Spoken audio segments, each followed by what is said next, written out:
Welcome back to Minecraft. And in this episode, I did say that I would be making a furnace array and smelter thing downstairs in the area that's still not dug out yet, but I had a different idea. So I recently found that there is a way to get multiple spawners in one chunk. So I decided to do that. And if I fly over here, you can see there is already a chunk sort of half removed, but inside each of these cobblestone boxes here is a spawner, and I'm jumping away because they're skeletons. So I'm now in spectator mode, and you can see there is a spawner here. If I go up here, there's another spawner there, another one here, 3 over here, 1, 2, and 3, and then the last one here. So this is a chunk with 7 spawners in it. 6 of these spawners are all within range, so if I stand somewhere around here-ish, all of them except this one down here will be in range, and 5 of these are zombie spawners.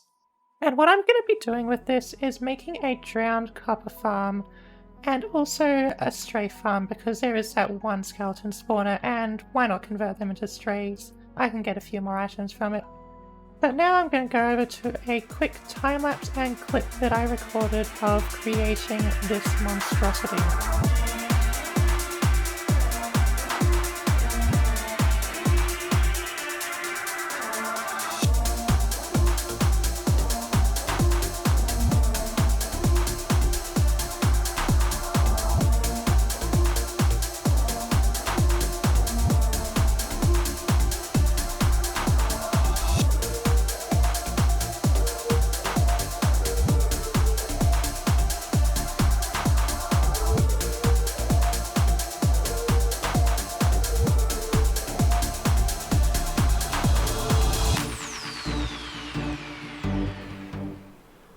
Okay.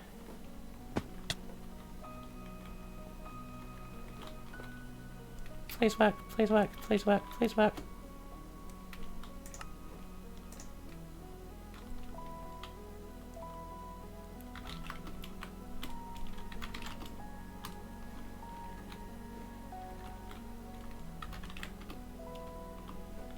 Yes. It worked. Oh. Wow. 1, 2, 3, 4, 5, 6, 7. Yes. Oh my god. Yay.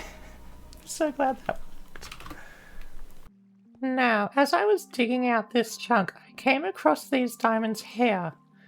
And, well, when it was the original chunk, I dug them out. I just grabbed them. They're now in my storage. That's fine. But when I regenerated it, they came back. And I dug them out again. And this is the 3rd time regenerating the chunk. So these are only half of the diamonds.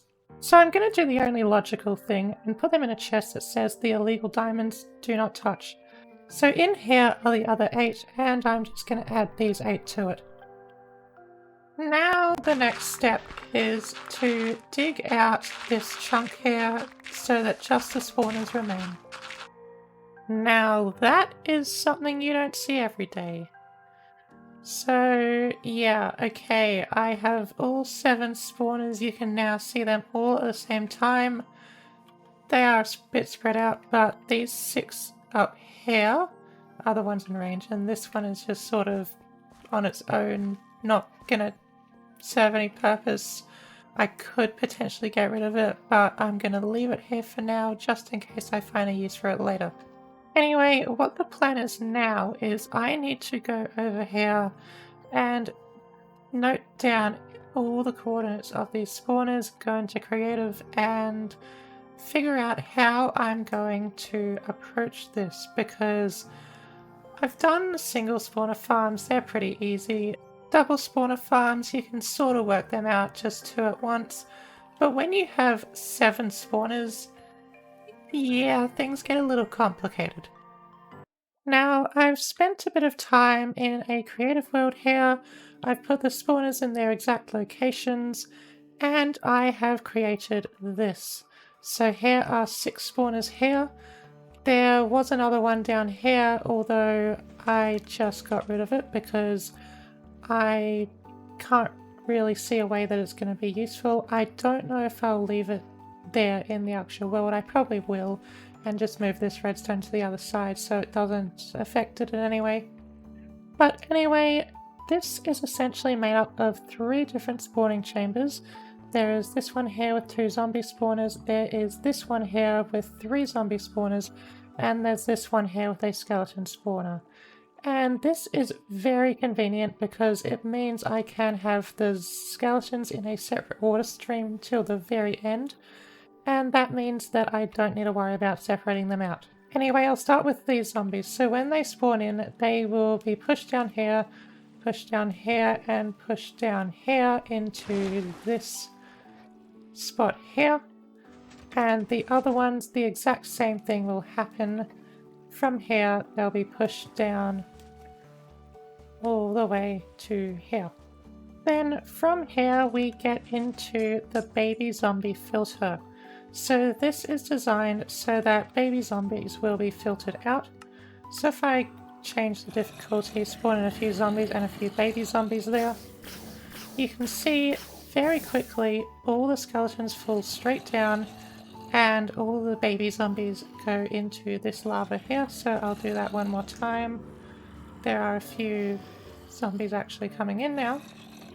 So they all fall down. The baby zombies get pushed along here, burn in lava, and the rest fall down here. And from here is the drown converter. So they get pushed along here, the cobwebs slow them down, the walls mean that their heads are just enough in the water that they drown and get converted into drowned. So you can see that these 3 zombies here have started shaking, this one now as well. That means it's about 15 seconds, I think, until they turned into drowned, and there you just saw those 3 turn into drowned there. And then after there, they come up this water stream and up to the very top up there. Okay, here comes the first one, so into the water stream, all the way up. And then it's just a simple push over to a 23 block drop, where it becomes a, well, it's not a 1-hit kill, it's 3-hit kill because they do have some armor damage points. So that's the zombies into drowned. For the skeletons, they get pushed along this water stream down here, across here, and then into this elevator. They pretty much just get pushed up, along, and then here I have powdered snow with a cobweb below it, and that means that they turn into stray, and then once they are converted, they fall down into this water stream, which joins the rest of the drowned. And then just in that short amount of time, if I use this looting and tweaking edge sword, 1 hit, and I get 3 copper ingots, a slowness arrow, and a whole bunch of other stuff. So just with a little bit of AFK, I can get quite a bit of copper. And now I'm back on survival, and I have collected up just a few things, mainly cobwebs, cobblestone wool, and some soul sand, and I grabbed a few buckets. Everything else I need is pretty much in these chests, so I'm going to use some stone bricks for the actual building of it, and when I can I will replace some windows with some tinted glass. And I guess I will go ahead and start building this.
here we are. So I've got all the zombie spawners connected up to the drowner thingy down there, leading up here, across, and falling down to a, well, 3-punch kill. Like that, or 1 hit with a sword. And if there are a group of them here, I can all hit them with Sweeping Edge. Anyway, if I just go into spectating, so I do have Gamma Override on just so you can see exactly what's going on in here. So the zombies spawn, they go down, as I said before, all the way down here. I did do something different in this bit down here. I have this piston here because quite a few of the zombies were getting stuck on this side of the trapdoor. And this piston is just pushing them over to this side and then allowing them to fall down. This is the exact same but flipped, so I have more space from the spawner if I do happen to want to use it. And then the rest is all the same. The zombies are going over here, drowning. There's actually a drowned quite further back than I would expect. But anyway, yep, just up this bubble elevator, all the way up here, and then being dropped down. And that was a lot of stuff. 3 gold ingots and 5 drown heads. Yep, I'm starting to get a collection of these. And this is a pretty decent gold farm for now, because I'm still in 1.16 at the moment. Hopefully by the end of this episode and the time that it goes out, we have updated to 1.17. I hope. I really hope. I really want 1.17. But anyway, I want to go up here and see what this wandering trader has to offer.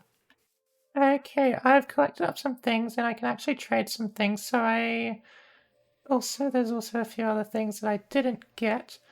I'm going to trade as much of this as I can. So I have grass blocks, I have emerald blocks, there is birch logs, there is redstone ore, obsidian, and podzol. Okay, so I'm gonna get some warped nylium, granite, blackstone, jungle logs, and stone. Okay, so that's all of that. Everything else is not easily accessible. I actually have no idea how to make a target block, which that's honestly very surprising considering I do redstone. But anyway, there is one more thing I want from this guy, and that's its head.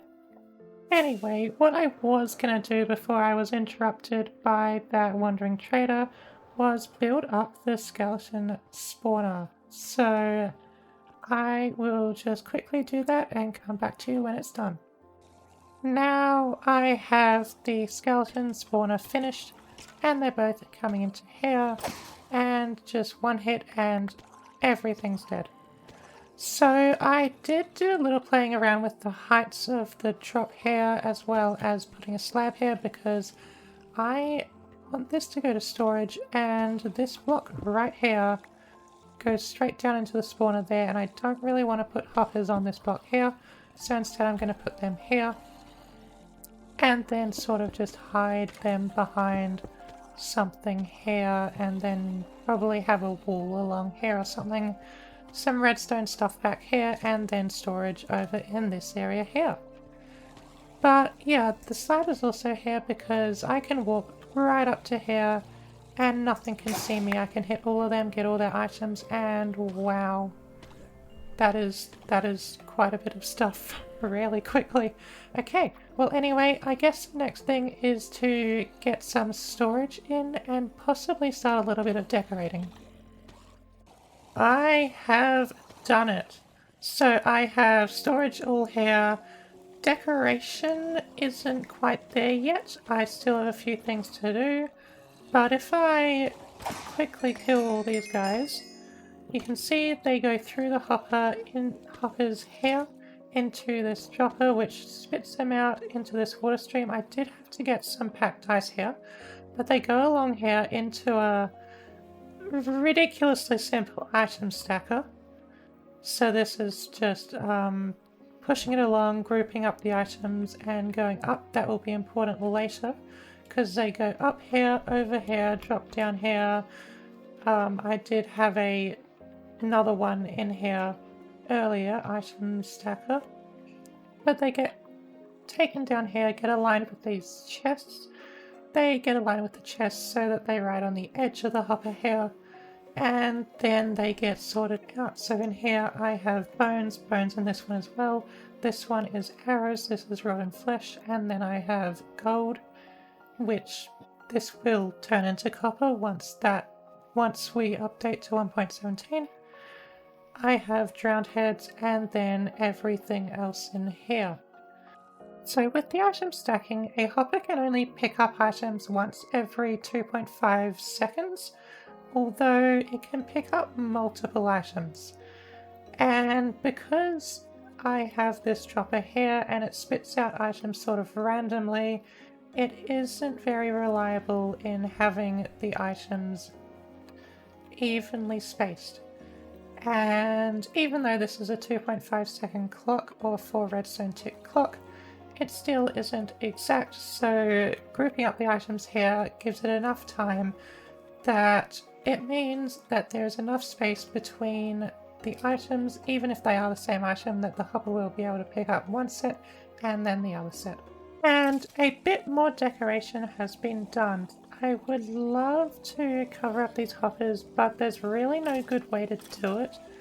Like, the best I can think of is a stair and just have stairs along here, but then that cuts off some of the view. Although it's probably worth giving it a go.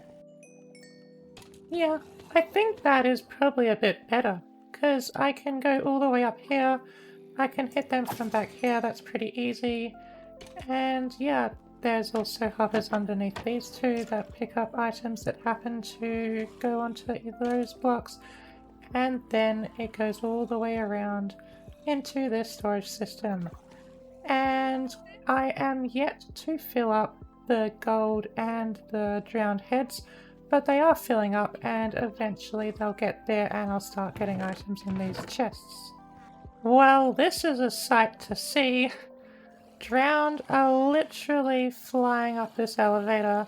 I don't know what happened here, but it seems like there is a build-up of zombies. And I think they all decided to go at once, but I'm not complaining. And should probably kill them before they decide to entity cram and I can't get any gold from them. Anyway, there's more decoration I want to do with this, mainly with this entrance here, but that'll be when the underground of my base gets dug out completely. So up here you can see that the diagonal goes straight through here, and that goes straight through the center of this chunk here, which means that this will be sticking out into my base. Although that isn't really a problem, I do want to build around it. So what I will do is I'll dig out my base here, so this area here, I did do a bit more mining and I got halfway through the first half, sort of. And then that will continue all the way over there. And yeah, this will go all the way down to bedrock. But that's not something I'm going to be doing in this episode. In the next episode, I will be actually doing what I was meant to be doing in this one and getting that Furnace XP system sorted out. So anyway, that will be it for this episode. Thank you for watching and I'll see you in the next one.